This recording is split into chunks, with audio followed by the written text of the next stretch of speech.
வணக்கம். நடந்தது என்ன நிகழ்ச்சிக்கு உங்களை வரவேற்பதில் மகிழ்ச்சி அடைகிறோம். நமக்கு நாமே என்று சொல்லி ஒரு நாடோடி பயணம் மேற்கொண்ட புதல்வர் தந்தையிடம் வந்து ஆசி வாங்கியிருக்கிறார். ஏதோ ஒரு புது கட்சி ஆரம்பித்து இப்பொழுதுதான் ஆட்சிக்கு வர துடிப்பதைப் போல அவர் பேச்சும் இருக்கிறது. இவர்கள் ஆண்டார்களே, அப்பொழுதெல்லாம் என்ன செய்தார்கள்? மேலும் இப்பொழுது தமிழக முதல்வர் எதையெல்லாம் நிறைவேற்றி கொண்டிருக்கிறாரோ அதையெல்லாம் இவர் நடைமுறைப்படுத்துவேன் என்று சொல்கிறார். தனியார் கல்லூரிகள் இருக்கிற நேரத்தில் அரசு கல்லூரிகளை துவங்கிக் கொண்டே இருக்கிறார் இன்றைய தமிழக முதல்வர். பதவியேற்ற 10 மாதத்திற்குள் ஒரு சர்வதேச தரம் வாய்ந்த சட்டக்கல்லூரி வந்தது. மாவட்டந்தோறும் ஒரு கலைக்கல்லூரி கொண்டு வரப்போகிறேன் என்று உடனடியாக கலைக்கல்லூரி, அது தவிர ஐடி இண்டஸ்ட்ரியல் ட்ரைனிங் எஜுகேஷன் என்று தொழில் கல்வியை கொண்டு வருவதற்காக அரசு சார்பில் கொண்டு வருகிறார். இவர் ஆட்சிக்கு, திமுக ஆட்சிக்கு வருமாம், வந்தால் மாவட்டந்தோறும் மருத்துவக் கல்லூரிகளாம். இங்கே அதைத்தானே தமிழக முதல்வர் அமல்படுத்தி கொண்டிருக்கிறார்.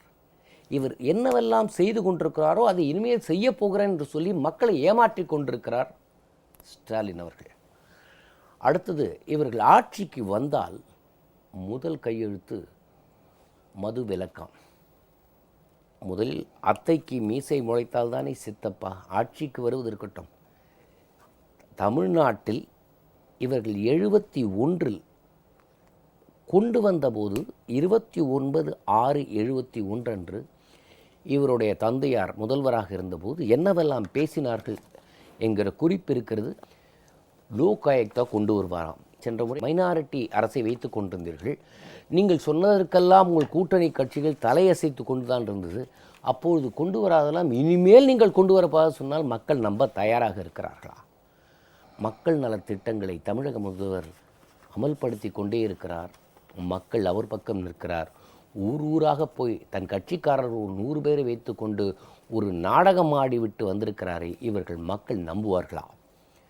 கடந்த காலத்தில் திமுக என்ன செய்தது, இப்போது சொல்வதை மக்கள் நம்ப தயாராக இருக்கிறார்களா? இது குறித்து தான் இன்று பேசப்போகிறோம். இது குறித்து பேசுவதற்காக முன்னாள் சட்டமன்ற உறுப்பினர் டேவிட் செல்வின் அவர்கள் இங்கே வந்திருக்கிறார்கள். வணக்கம். வணக்கம். 67க்கு முன்னாடி என்ன பேசினாங்களோ, காங்கிரஸ் அரசை என்னெல்லாம் குறை சொல்லி பேசினார்களோ, அந்த மாதிரி இதுவரைக்கும் இவர் ஆட்சியே பண்ணாத மாதிரியும், இந்த ஆட்சி ஏதோ தவறு பண்ணுற மாதிரியும், இவருக்கு ஆட்சி வந்தால் பண்ண போகிறேன்னு பல விஷயங்களை சொல்லுகிறார்களே, இதை எப்படி பார்க்கிறீர்கள்? எந்த நம்பகத்தன்மையும் இல்லாமல் மக்களால் புறக்கணிக்கப்பட்ட பிறகு கருணாநிதியோ ஸ்டாலினோ இல்லை அவருக்கு கூட்டமோ என்னத்தான் அவர்கள் நடைமுறைக்கு வந்தாலும் சரி, என்ன வாக்குறுதிகளை கொடுத்தாலும் சரி, அதனை மக்கள் எள்ளி நகையாடுவார்களை தவிர அதை பற்றி கொஞ்சம் கூட அவங்க யாரும் கவலைப்பட்ட மாதிரி இல்லை. எனவே நம்ம இதை உதாசீனப்படுத்தி விட்டு போகலாம். இன்றைக்கு புரட்சி தலைவி அம்மா அவர்கள் மருத்துவக் கல்லூரியிலிருந்து மாவட்டந்தோறும் கல்லூரிகளிலிருந்து அனைத்தையும் இன்றைக்கு அரசாங்கத்தின் சார்பாக தொடங்கி செய்து கொண்டிருக்கிறார்கள். அது எதிர்காலத்தை முன்னிட்டு இன்றைக்கு தமிழகத்தினுடைய எதிர்காலம் சிறப்பாக இருக்க வேண்டும்.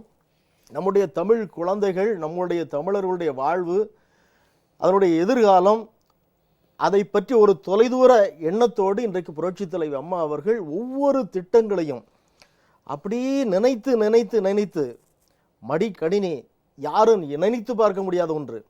ஒரு கிராமத்தில் உள்ள ஒரு பாமர குடும்பத்தில் உள்ள ஒரு பெண்ணை, ஒரு மாணவியை லண்டனுக்கு அனுப்பி படிக்க வைக்கக்கூடிய அளவுக்கு இன்றைக்கு புரட்சி தலைவி அம்மாவுடைய அரசாங்கம் எல்லாவற்றையும் திட்டமிட்டு, எதிர்கால சந்ததிக்காக திட்டமிட்டு இன்றைக்கு செயல்படுத்தி கொண்டிருக்கிறார்கள். இன்றைக்கு உலக அளவில் ஒரு சிறந்த ஒரு சட்டக்கல்லூரியை நிறுவியிருக்கிறார்கள் 100 கோடி ரூபாய் செலவில். இன்றைக்கு ஸ்டாலின் நமக்கு நாமே என்று சொல்லி ஒவ்வொரு ஊராக போகிறாரு. ஊருக்கு போகிறப்போ எப்பவுமே தமிழர்கள் ஒரு விழிப்புணர்ச்சியோடு தான் இருப்பாங்க. முதல் நாள் போகிற இடத்துலையே நாகர்கோயிலில் ஒரு பையன் கேட்டான், இன்னும் இந்த மக்களுடைய பிரச்சனைகளை தெரியாமல் இருக்கிறீர்கள், இந்த மக்களுடைய பிரச்சனையை நீங்கள் தெரிந்து கொள்ள வேண்டும் என்று சொன்னால் எத்தனை ஆண்டுகள் வேண்டும், இவைகளையெல்லாம் சரி செய்ய வேண்டும் என்று சொன்னால் நீங்களும் எத்தனை முறை ஆட்சிக்கு வர வேண்டும் என்று ஒருத்தன் கேட்டான். அந்த இடத்திலேயே திணறிட்டாரு. இப்படி இன்றைக்கு மக்கள் தெளிவாக இருக்கிறார்கள். இப்போ சமீபத்தில் கூட ஒன்று சொன்னாரு, வாகன ஓட்டுநர்களுக்கு நான் தனி வாரியம் அமைப்பேன்னு சொல்லி. ஏற்கனவே புரட்சி தலைவி அம்மா அவர்கள் ஏற்கனவே ஆரம்பிச்சது. அதனுடைய அரசாணை எண்ணோட அந்த வாரியத்தில் உள்ள உறுப்பினர்கள் அதைகளையெல்லாம் எடுத்து பத்திரிகைக்காரங்கிட்ட காட்டினாங்க, அறிக்கை வெளியிட்டார்கள். இப்படி கேவலப்பட்டு போயிருக்காரு. அது மட்டும் இல்லை, மொழிப்போர் தியாகிகளுடைய கூட்டத்துக்கு போயிட்டு ஃபோன் எடுத்து நேரே டயல் பண்ணி, நான் இப்பொழுது அம்மா தொலைபேசி மையத்திற்கு, இப்போ அம்மா ஆரம்பிச்சிருக்காங்க தொலைபேசி மையத்தில், உடனே தொலைபேசியில் வந்து செய்திகள் கொடுக்கணும், நம்மளுடைய குறைகளை சொல்லணும், அவங்க அந்த துறைகளுக்கு உடனடியாக சொல்லி நமக்கு எஸ்எம்எஸ் வரும் நேரடியாக. அன்னைக்கு எந்த அளவுக்கு விஞ்ஞான வளர்ச்சி இருக்கோ அந்த விஞ்ஞான வளர்ச்சியை தமிழகத்தினுடைய வளர்ச்சியாக அதற்கு பயன்படுத்துகிறார்கள் புரட்சித் தலைவி அம்மா அவர்கள். உடனே இவர் வந்துட்டு பப்ளிக் மீட்டிங்கில் எல்லாரும் முன்னால் எல்லாத்துக்கும், அம்மா தொலைபேசி மையத்திற்கு நான் இப்பொழுது தொலைபேசி அடிக்கிறேன் பாருங்க, கிடைக்காது அப்படின்னு சொல்லிட்டு அடிக்காரு. அடித்த உடனே ரிங் ஆயிருக்கும்னு நினைக்கேன், டக்குன்னு கட் பண்ணிட்டாரு. இப்போ என்னுடைய தொகுதிக்கு உட்பட்ட, நான் தொகுதியில் குளத்தூரில் ஒரு இதே போல் ஒரு குறைகளை தீர்க்கக்கூடிய ஒரு அழைப்பு மையம் வச்சுருக்கேன், நான் அதுக்கு வந்து ஃபோன் போடுறேன் பாருங்க அப்படின்னு சொல்லிட்டு எல்லாரும் முன்னால் வச்சு அடிக்காரு. அடிச்சாச்சுன்னா இந்த தொலைபேசி உபயோகத்தில் இல்லைன்னு வருது. உடனே அவருக்கு ஒன்றுமே ஓடலை, பின்னால் திரும்பி பார்க்காரு, அங்கே திரும்பி பார்க்காரு. இப்படி எதை எடுத்தாலும் அறவேற்காட்டுத்தனமாக இவங்க வந்து எங்கேயாவது ஏதாவது சாவு விழாதா, அதை வைத்து அரசியல் பண்ண முடியாதா, அப்படி இவங்க ஆரம்பத்தில் என்ன இருந்தாங்களோ இன்னைய வரைக்கும் திருந்தலை, இன்னைய வரைக்கும் அதை தான் பார்த்துக்கிட்டு இருக்காங்க. நீங்கள் திராவிட முன்னேற்றக் கழகத்தின் சட்டமன்ற உறுப்பினராக இருந்து முள்ளிவாய்க்கால் பிரச்சனையில் மனம் விரும்பி நீங்கள் அங்கிருந்து வெளியே வந்தவர்கள். திராவிட முன்னேற்றக் கழக ஆட்சியில் காவல்துறைக்கு கண்ணியம் இருந்ததா, அதிமுக ஆட்சியில் அந்த காவல்துறைக்கு கௌரவம் வந்ததா? இது வந்து உலகத்துக்கே தெரிஞ்ச ஒரு விஷயம். போலீஸ் ஸ்டேஷனில் போய் உட்கார்ந்துருந்து இன்ஸ்பெக்டர் எழும்ப சொல்லி அந்த சேரில் போய் உட்கார்ந்துட்டு ஒரு வட்டச் செயலாளர் அப்படி போய் உட்கார்ந்துருந்து போலீஸில் அங்கே இருக்கக்கூடிய அதிகாரிகளை எல்லாம் மிரட்டி நான் சொன்னதை செய்யணும்னு சொல்லிட்டு அன்றைக்கு வேலை வாங்கியவர்கள் திமுக காரர்கள். இன்னொரு விஷயத்தை நான் சொல்லணும், ஏதோ ஸ்டாலின் வந்து மிசாவை எதிர்த்து போராடி மிசாவில் கைதாகி சிறைக்கு போய் அரசியலுக்கு வந்த மாதிரி பேசிட்டு இருக்காங்க. ஸ்டாலின் வந்து எந்த மிசாவை எதிர்த்து என்னைக்கு போராட்டம் நடத்தினாரு? மிசா சட்டம் வருது, அதுக்கப்புறமா ஆட்சி கலைக்கப்படுது. ஆட்சி கலைக்கப்படுறப்போ முதலமைச்சராக இருந்த கருணாநிதியை கைது பண்ணலை, அழகிரியை கைது பண்ணலை, தமிழரசை கைது பண்ணலை, அவங்க குடும்பத்தில் யாரையுமே கைது பண்ணலை, ஸ்டாலினை மட்டும் வந்து கைது பண்ணுறாங்கன்னா என்ன காரணம்? இவர் என்ன தியாகம் பண்ணாரு? மிசாவை எதிர்த்து போராட்டம் பண்ணாரா, உண்ணாவிரதம் இருந்தாரா, ஆர்ப்பாட்டம் பண்ணாரா, இல்லை மறியல் பண்ணாரா? எதுவுமே செய்யலை. அப்போ கைது பண்ணாங்கன்னா அதுக்கு ஒரு காரணம் இருக்கணும்ல. முதலமைச்சர் தந்தை அதை பயன்படுத்தி கொண்டு அவர் செய்த அட்டூழியங்களுக்கு காவல்துறை பார்த்துக்கிட்டே இருப்பாங்க. சரி, என்ன தப்பு பண்றியா, கூண்டாஸ் ஆக்ட்ல போடுற மாதிரி அது போட வேண்டிய நிலை.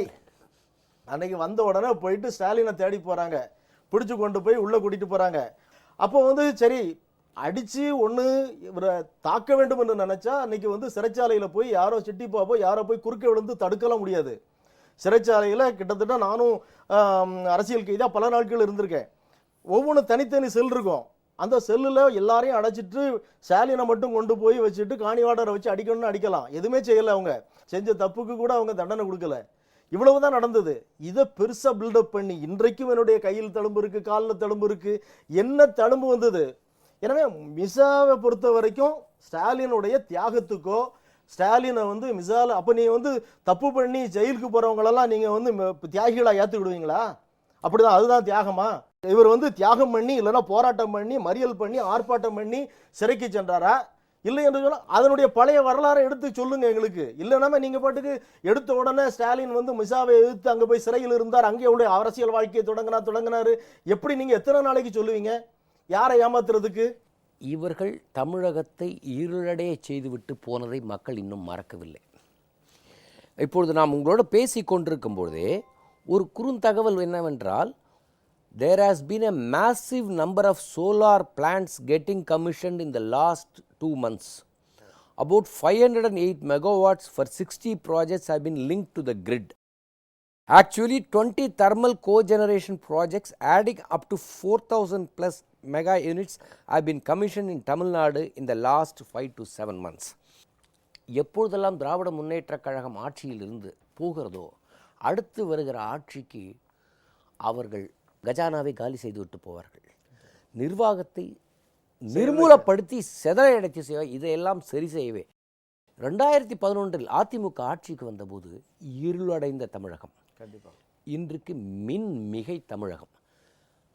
இவங்க ஒவ்வொரு டிஸ்ட்ரிக்ட்லேயும் போய் இப்போ எம்ப்ளாய்மெண்ட் வந்து கவர்மெண்ட் போய் கேம்பஸ் இன்டர்வியூ மாதிரி நடத்திக்கிட்டு இருக்காங்க. இவர் போய் வேலை வாய்ப்பு கொடுப்பேன்னு சொன்னாரே, கடந்த ஆட்சியில் இவங்க வேலை வாய்ப்புக்கு என்ன பண்ணாங்க? எந்த நடவடிக்கையும் எடுக்கல.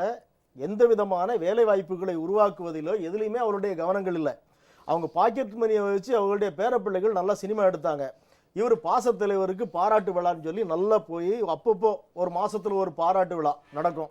இதுதான் நடந்துகிட்டு இருந்துச்சு. போய் பாசமலையில் உட்கார்ந்து இருப்பார். அதை நிகழ்ச்சி எடுத்து திரும்ப ஒளிபரப்புவாங்க. இவருடைய படம் ஸ்க்ரீனில் ஓடிட்டு இருக்கும். அதுக்கு சூடம் ஏற்றி சாம்பிராணி காட்டுவாங்க. இது போன்ற அதுகளெல்லாம் பார்த்து பார்த்து பார்த்து அப்படியே சந்தோஷப்பட்டுக்கிட்டு இருந்தது. அன்றைக்கு அவருடைய ஆட்சி அதிகாரத்தில் இருக்கும்போது ஒரு பட்டத்து ராஜா இருந்தால் எப்படி இருப்பாரோ அதே மாதிரி கிரீடங்கள் வைப்பது, கிரீடங்களில் அவருடைய முத்திரைகளை அவருடைய படங்களை பதிப்பது, அதுமாதிரி ரூபா நோட்டு மாலைகளை போட சொல்வது, அதிலெல்லாம் அவருடைய படங்களை ஸ்டிக்கர் ஒட்டுறது, இப்படி மோதிரங்களில் ஸ்டிக்கர் ஒட்டுறது அவருடைய படத்தை, இப்படி தன்னைத்தானே பிரபலப்படுத்தி கொண்டு மிகைப்படுத்தி கொண்டு, இன்னமும் சொல்லப்போனால் குற்றாலத்தில் வந்து கண்ணாடி மாளிகைன்னு சொல்லிட்டு பழத்தோட்டம் போற பாதையில ஒரு மாளிகை உண்டு. அது அவருக்காகவே கட்டப்பட்டது. பழத்தோட்டமே உருவானது அவருக்காகத்தான். அந்த பழத்தோட்டத்தில் உள்ள கண்ணாடி மாளிகையில லாரி நிறைய பூக்களை கொண்டு வருவாங்களாம். அவர் படுக்கிறதுக்காக மெத்தையாக பூக்களை கொண்டு போய் கொட்டி அந்த பூக்கள் படுத்திருந்து அவர் வந்து அப்படியெல்லாம் தன்னுடைய பதவியை தன்னுடைய சுகபோகங்களுக்காக அனுபவித்தவர் கருணாநிதி. அதுபோக அராஜகங்கள் அன்னைக்கு நடந்த பூச்சி மருந்து ஊழலை பற்றிலாம் தெரியும். அங்கே மத்திய அரசாங்கத்திலிருந்து 1 ஏக்கர் நிலத்துக்கு பூச்சி மருந்து தெளிக்கிறதுக்கு 7 ரூபான்னு சொல்லி அங்கிருந்து ஃபிக்ஸ் பண்ணுறாங்க. 7 ரூபாய்க்கு அந்த பூச்சி மருந்தை தெளிப்பதற்கு அதற்கான கான்ட்ராக்டர்கள் வந்துடுறாங்க. வந்ததுக்கு பிறகு இங்கேருந்து இவங்க கூப்பிட்டு, தம்பிங்க வா, கான்ட்ராக்டுக்காரனை கூப்பிட்டு பேசுகிறாங்க. நான் உனக்கு 9 ரூபா தரேன். யார்? அவங்க கொடுக்குறது 7 ரூபா. நாங்கள் மாநில அரசுலேருந்து ஒரு 2 ரூபா போட்டு 9 ரூபா தரேன். அரசாங்கத்தினுடைய செலவு அவன் வந்து 7 ரூபாய்க்கு செய்கிறதுக்கு ரெடியாக இருக்கான். அதில் நீ எனக்கு 1 ரூபா தான்னு சொல்லி பேரம் பேசுகிறாங்க. பூச்சி மருந்து ஊழல தான் பேரம் பேசி அப்போ வந்து சத்யவாணி முத்து வந்து அவன் வந்து விவசாயத்துறை அமைச்சராக இருக்காங்க. அவர் அன்பில் நிர்மலிங்கம் போய் பேசி பேரம் பேசி முதலமைச்சர்கிட்ட போய் சொல்கிறாங்க. சொல்லி அந்த அம்மா மறுக்கு உடனே அவங்கள அங்கேருந்து நீக்கிறாங்க. திரும்ப அமைச்சர் வருது. வந்த உடனே அதே அன்பில் நிர்மலிங்கத்தை அன்றைக்கு விவசாயத்துறையினுடைய அமைச்சராக ஆக்குறாரு. சத்யவாணி முத்து அம்மா எழுதின கோப்பை காணாமல் போகுது. அதுக்கு பிறகு சர்க்காரியால் இந்த பிரச்சனை வர போச்சுல அங்கே இருக்கக்கூடிய அன்றைக்கு அமைச்சர் அவருடைய தனி செயலாளராக வைத்தியலிங்கம் அவ்வளவு வசூலும் பண்ணது எரியா, நீ ஒரு அதிகாரியாக இருந்து வசூல் பண்ணுறேன்னு, இது எனக்கு இல்லை முதலமைச்சருக்குன்னு சொன்னார். இப்படிப்பட்ட கதைகளெல்லாம் நடந்தது அந்த நேரத்தில்.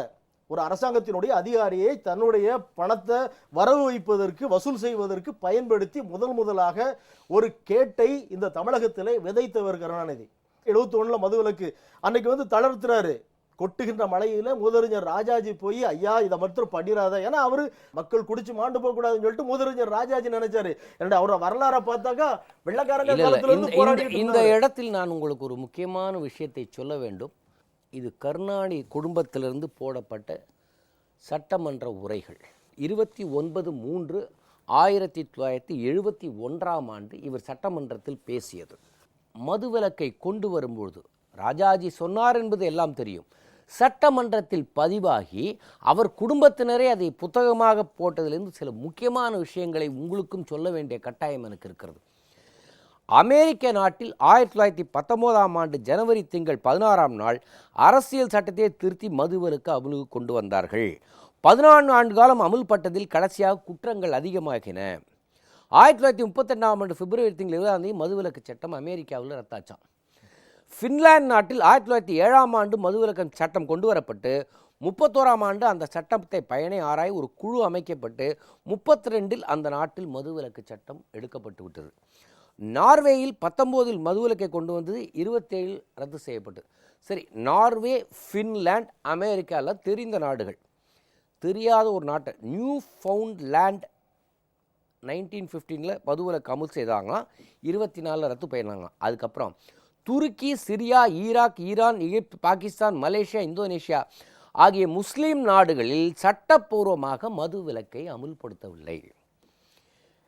மதுவிலக்கை பற்றி ஆராய்வதற்காக நீதிபதி தேக்சந்த் என்பவர் தலைமையில் மத்திய திட்டக்குழு ஒரு கமிட்டியை 63 நிறுவியது.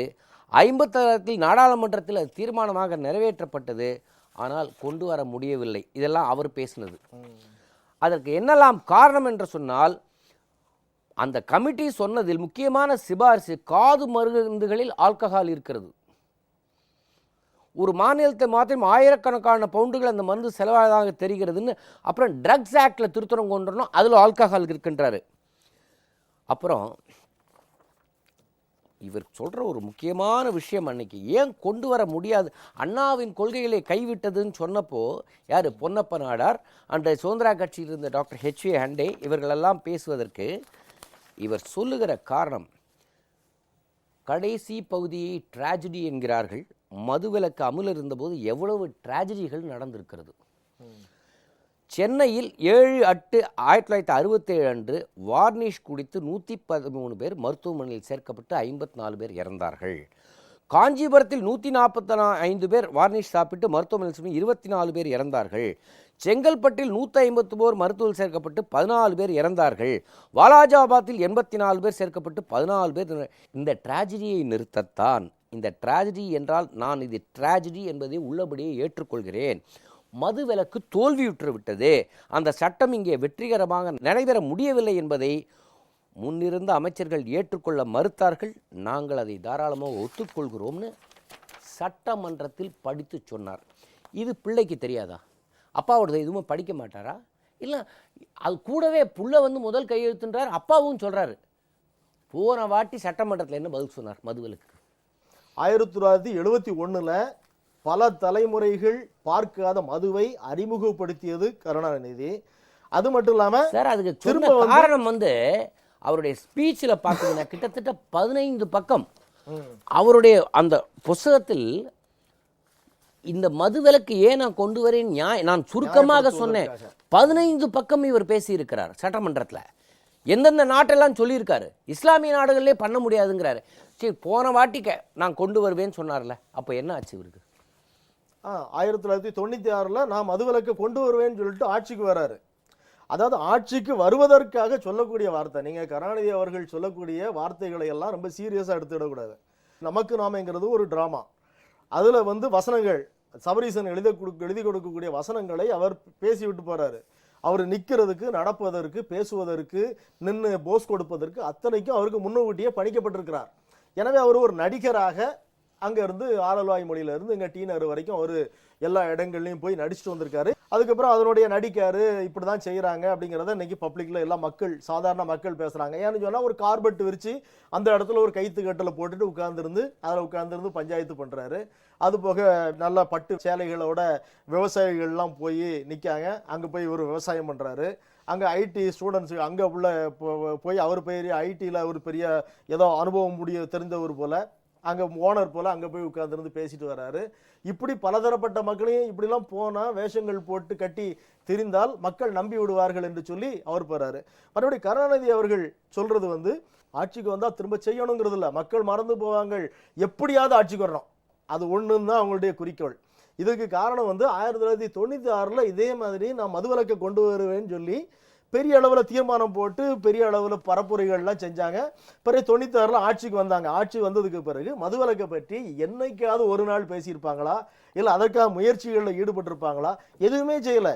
இது மட்டும் இல்லை, நமக்கு அமையில நடந்துச்சு. அரங்கத்தில் ஒரு பெண்ணு, ஒரு இளம் பெண்ணு ஒரு குவார்டர் பாட்டரை மறைச்சி வச்சுக்கிட்டு போய் ஸ்டாலினுக்கு பரிசளித்தாள். அன்னைக்கு அவன் நீ 71 நீங்கள் தானே கொண்டு வந்து அறிமுகப்படுத்தினீங்க அப்படிங்கிறத சிம்பாலிக்காக சொல்கிறா. அப்படி 71 அவங்க ஆட்சி கொண்டு வந்தாங்க, 96 வாக்குறுதி கொடுத்தாங்க, 2011 வரைக்கும் அவங்க எதையுமே செய்யலை. எனவே மக்கள் அதை பற்றி சிந்திக்கவும் இல்லை, நம்பவும் இல்லை. அதை என்ன உதாரணம் காட்டுறாருன்னா, தேக்சந்த் கமிட்டியோடைய ரிப்போர்ட்டில் என்ன சொல்கிறதான், however the experience of the implementation of this policy over the last 14 years compels us to make a realistic and rational view of the situation as it has developed. We find that the biggest factor which works against prohibition is not the consumer who is only the victim for the evil of drinking, but the illicit distiller, bootlegger and trafficker. யார், தேக்சந்த் committee ஏன் இது implement பண்ண முடியாதுன்னு சொன்ன காரணங்களை இதில் அதை அருந்துகிறவர்களுக்கு மட்டும் பாதிக்கலையாம்.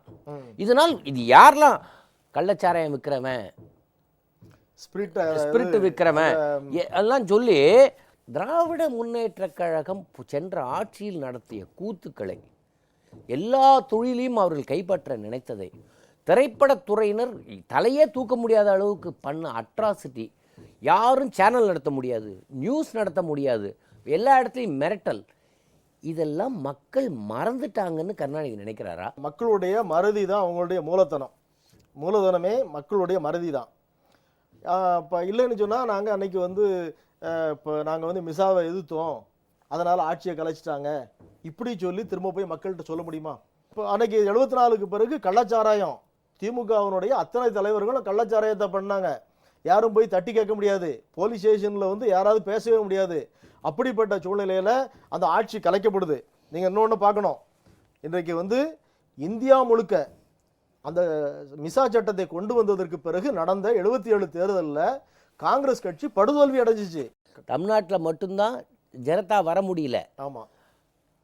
இங்கே இத்தனையும் பார்த்தாக்கா அந்த மிசா கொடுமைகளை பற்றி திராவிட முன்னேற்ற கழகம் நிறையவே பேசினாங்க. அந்த மாதிரி ஒரு டிசிப்ளின் வேணும்னு காங்கிரஸ்க்கு ஆதரவு கொடுத்தாங்களா? நீங்கள் இந்த திமுகவினரை உள்ளே போட்டு அடி அடித்ததுக்கு சந்தோஷப்பட்டு காங்கிரஸ்க்கு வாக்களித்தார்களா? இந்தியா முழுக்க தோக்கிற இடத்துல இங்கே வந்து வெற்றி பெறாங்க காங்கிரஸ் கட்சி. அப்போ வந்து மக்கள் வந்து இந்த திமுக மேலே இந்த சட்டத்தை பிரயோகப்படுத்தினது சரின்னு சொல்லி தீர்ப்பளித்தார்கள். அதுதான் உண்மை. அது மட்டும் இல்லை, இங்கே வந்து புரட்சி தலைவர் எம்ஜிஆர் அவர்களுக்கு அபரிமிதமான வெற்றியை கொடுக்காங்க.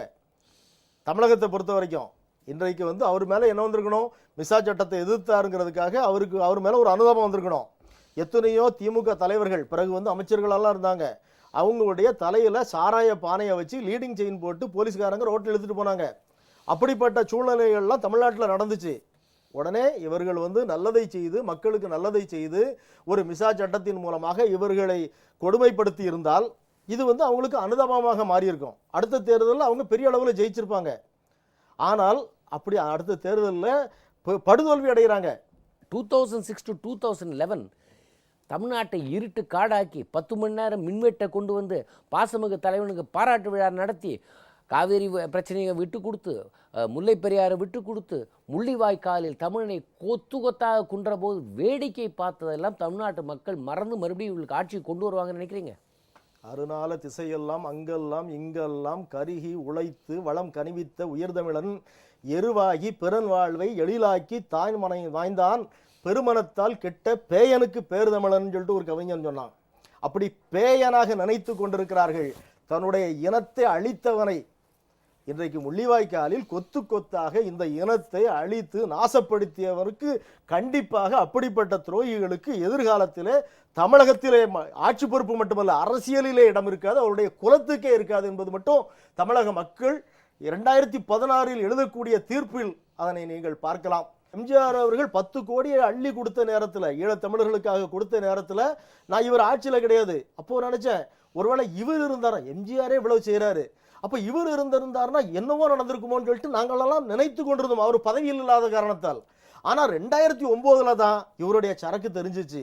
பதவியில் தமிழ்நாட்டில் மட்டும் இல்லாமல் சென்ட்ரல் கவர்மெண்ட்டில் இவங்க முட்டு கொடுக்கக்கூடிய அரசாங்கம் நடந்துகிட்டு இருக்கு. சோனியா காந்திக்கு இவங்க வாபஸ் வாங்கினாங்கன்னா அடுத்த நிமிஷம் சோனியா காந்தியினுடைய அரசாங்கம் கவிழ்ந்து போவோம். அந்த சண்டை நின்று பேர் லட்சம் பேர் இன்னைக்கு வந்து அன்னைக்கு காப்பாற்றப்பட்டிருப்பாங்க. அதை செய்யாமல் அன்னைக்கு போய் உட்கார்ந்துருந்து அங்கே ஈழத்தில் மக்கள் அழிஞ்சிக்கிட்டு இருக்காங்க. தன்னுடைய பேரனுக்கும் பிள்ளைக்கும் போய் அங்கே போய் பதவியை கேட்டு பிச்சை எடுத்து கொண்டிருந்தார் டெல்லியில். அப்படிப்பட்ட ஒருவரை எப்படி தமிழினம் மறந்துவிடும்? மறக்கவே மறக்காது. லஞ்ச் டைம் உண்ணாவிரதம் நடத்தினாங்க. உண்ணாவிரதம் நடத்திட்டு பங்குகளில் இருந்த எங்களுடைய குழந்தைகள் அத்தனை பேரும் போர் நிறுத்தம் செய்து விட்டார்கள் என்று சொல்லி அதை விட்டு வெளியே வந்தார்கள். வெளியே வந்த உடனே சிங்களவன் குண்டை போட்டு அத்தனை பேரையும் கொலை செஞ்சுட்டான். முத்துக்குமாருடைய சாவை அவங்களுடைய குடும்ப தகராறுலன்னு சொல்லி சொன்னாரு. மக்களுடைய எழுச்சி வெளிப்படையாக இருந்த எழுச்சியை எதுலையும் காட்டாம வெளியே கொண்டு வராம பத்திரிகைகளுக்கு தடை போட்டு தொலைக்காட்சி அப்பெல்லாம் இந்த மாதிரி ஊடகங்கள் கிடையாது. என்ன நடந்துச்சுன்னு சொல்லி மக்களுக்கு தெரியாது. அவ்வளவு பெரிய பாவத்தை பண்ணாங்க. அப்படி அத்தனையும் மூடி மறைத்து பெரிய படுகொலையை நடத்தி விட்டவர்களுக்கு என்னுடைய தாத்தாவே, என்னுடைய பாட்டனை, என்னுடைய அப்பாவே, என்னுடைய தங்கச்சி அங்கே சீரழிச்சதுக்கு பிறகு திரும்பவும் இந்த கட்சிக்கு யாராவது ஓட்டு போட்டு அவன் தமிழகனாக இருப்பானா? 234 தொகுதிகளுக்கு 26,000 பேர் மனு செய்திருக்கிறார்கள் என்றால் அந்த கட்சி தலைமை மீது அந்த தொண்டர்களுக்கு எத்தனை நம்பிக்கை இருக்கணும்? கொடுக்க போகிறது கூட்டணி ஏதாவது வந்ததுன்னா அந்த இவ்வளோதான் சீட்டு இருக்க போகுது. இவ்வளோ கொடுக்குறாங்கன்னா உண்மையிலே இந்த கட்சியில் ஜனநாயக முறைப்படி தகுதியின் அடிப்படையில் தியாகத்தின் அடிப்படையில் இங்கே தேர்ந்தெடுக்கப்படுவார்கள்ன்ற நம்பிக்கை மக்களுக்கு இருப்பதுதானே காரணம்.